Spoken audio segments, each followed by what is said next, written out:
Toni to also chime in on that. And again, Mr. Toni, it was really a strategic thought to have you on because of your vested experience and interest in the tourism space across Africa. Because a lot of folks from outside the Nigerian territory are excited whenever they hear about Nigeria. They're curious to explore Nigeria. They want to come to the country. They want to see things. And for me, those are economic opportunities, as you rightly said earlier. So again, if you want to pick it back off some of the things Captain EIE has said around those infrastructure challenges, looking into the future as well, and also maybe segue it into the tourism potential that also lies in considering some of those ideas and thoughts. Mr. Toni. Thank you very much, Saeed.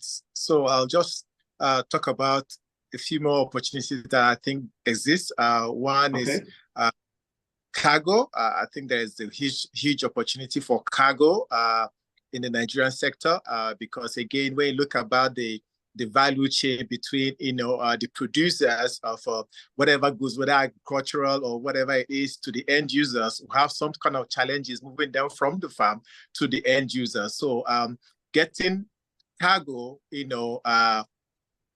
getting cargo to fill this gap will essentially help, farmers and agricultural segment of, operations to get to also come alive. So cargo, for me, is also one of the areas that needs to be looked at domestically. Again, I mean, on the international leg, sometimes it's also deficit because a lot of people come in with cargo into the country and fly out empty because Nigeria doesn't really have something to take out, which is also there. So I think domestically, just like Captain Yaine has said, when we begin to invest on smaller airplanes, that can take 10 people, 15 people with some cargo allowance, they can go hopping, from various airstrips or various farmlands or nearness to raw materials or airports close to their farmlands and then to the cities. This can, create employment, make sure that the cargo value chain and, also expands and jobs are created. I think that is an area to also explore. Secondly, talking also about general aviation, which doesn't exist in Nigeria. Of course, when you go to Southern Africa and Eastern Africa, it exists where people do bush flying, scenic flights and all that kind of stuff. Also helps capacity building and career development for the next generation of aviators. I mean, if you come to Nigeria, they will tell you if you don't have up to 500 flying hours, you'll be able to work with these big airlines. Now, how I'm fresh out of pilot school, how do I get employment? No airline is willing to take me on because I've not built up my hours. But if general aviation is existent in Nigeria where people can start with small planes, 10-seater planes, 5-seater planes, and do general aviation for training, for scenic flights, for agricultural purposes, then they can use that to also build their hours and then, of course, move on to bigger aircraft. So I think these are also some of the opportunities that needs to be explored. And of course, it will boost employment and capacity building and career development as well. Wow. I mean, all I see is the opportunities, and I'm glad that you also took a different angle, to approach this with regards to logistics. And of course, the general aviation. I mean, just as Captain Yai says earlier, referencing the United States, for example, you would be impressed to see even out on a local county level, and not state now, just even on a local county level, how much, is being done within the airspace that not just only brings, economic strength to the local government, but again, builds the workforce development right from high school, all the way through college. And of course, complementing with some of the efforts of more successful and experienced professionals in the sector. So again, just as I said earlier, we will obviously be tapping into your expertise as well. Thankfully, that we have you as one of our partners. And we'll document all of these opportunities and begin to develop our strategic plan and steps and how we can start, building up on all of this. Because again, you are listening to us from the NAPAC CDI Business Talk. Did lend your voice as part of the Advisory Council. And I see here, collaborative effort that we all have to put in to ensure that, our elected officials recognize some of this preferred, solutions and advices, and we hold them accountable. Okay, holding them accountable does not mean, threaten their political office. But again, they come out here, we hear a different story that I must tell you. Okay, when we get to meet with them, they give a different story, a different perspective to things. I mean, I wouldn't see a reason why individuals like yourself shouldn't be, tagged along together with the minister. And when we hear things like this, what I hear is opportunities, not challenges, to be honest with you. And I'm sure a lot of our attendees on the call would also, agree with us. I would go back to Mr. Toni, and we're very, very much, on time. We still have a few time here, so we hope our guests are all enjoying the conversation so far. Mr. Toni, please let's have your thoughts on this as well. And again, I'm always so eager to hear your expertise around the terrorism space echoing into this. Because again, whatever it is that we're doing, even with this platform for us, it's an opportunity for us to rebrand Nigeria, the perception of Nigeria in the diaspora, and galvanize that momentum to support, individuals like yourself. So, Mr. Toni, your thoughts on this as well. You're muted. You're muted, Toni, if you don't mind. Yes. Apologies. So I'll quickly touch on it from the part where Captain talked about solar farms. Something that we need to also understand is also looking at sustainability. I mean, when I say sustainability, I mean environmental sustainability. I mean, right. Aviation, so at our airports, for example, should also consider looking at circular economy. When we look deep into aviation, I mean, environmental sustainability, solar is one of them, which helps give us an alternative power supply, but also helps the environment.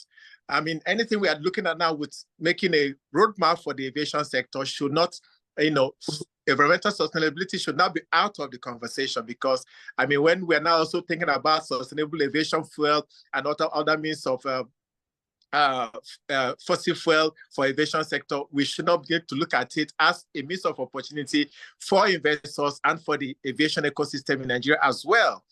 These are areas that we also explore to look at the opportunities and the low-hanging fruits that, although we are trying to be environmentally sustainable, there are also opportunities in there, when we begin to untie all those areas. For example, if you look at the airport, I mean, if you look at solar, the way we manage water, the way we manage sewage, the way we manage waste, the way we manage electricity, and then look at it from an environmental sustainability point of view and have a circular economy running our airports, will be more efficient, will be more environmentally sustainable, and of course, will be more effective. So I think that's also an area to be looked at.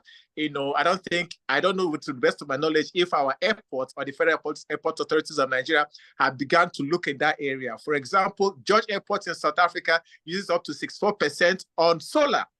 And it runs efficiently. So these are with our electricity grid and transformers and our generators that are obsolete.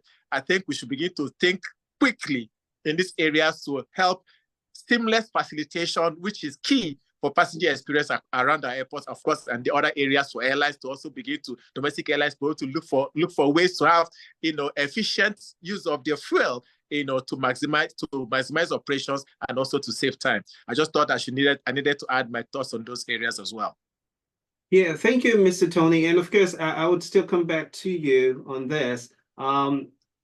Again, we can't exhaust it all, okay, at just this 1 hour conversation. But the idea here is to, spur the interest of potential investors, galvanize the momentum of, aviation-focused professionals across, the diaspora, to begin to see how we could lend our voices, lend our expertise, and also align our efforts with professionals like, Captain Yayi and, Mr. Toni, to, implement some of the strategic plans. And I'm glad to hear some of the, efforts of the advisory council, some of the strategic, futuristic plans proposed. We will definitely be following up, to see how we could lay our hands on this as well, so we can obviously, share our thoughts and perhaps even identify the low-hanging, aspect of it that we can, of course, embark upon. But I will, and by I mean NEPAC CDI will be doing itself an injustice if we do not touch a critical aspect of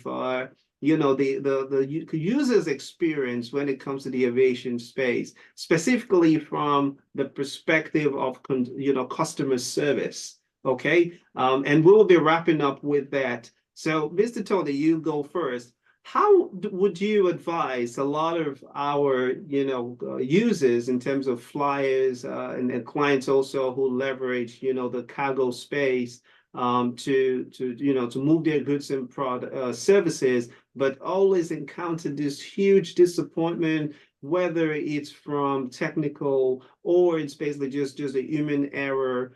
What are some of the processes or steps that you can advise in addressing and perhaps also mitigating some of these obvious challenges that we know they are there? We're not saying that we're not going to tackle it or it's not being attempted to be tackled, but again, reducing the poor experience that most of the diaspora community does have when it comes to customer service, but whether flying or again cargo experience. And we'll start with you, Mr. Tony.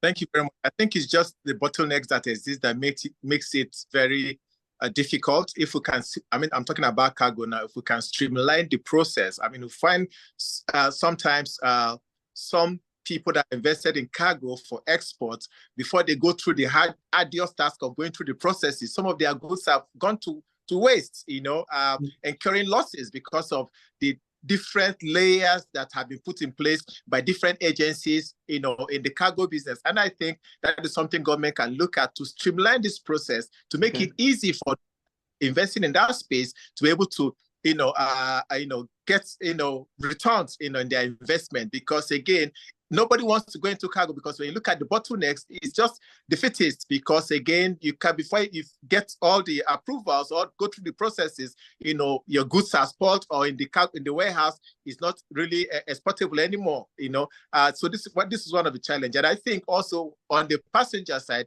I think airline operators should be able to invest in customer service, and train their staff in customer service to be able, because ultimately, passenger is key or customer is key in this case, and their experience ultimately will tell on your brand.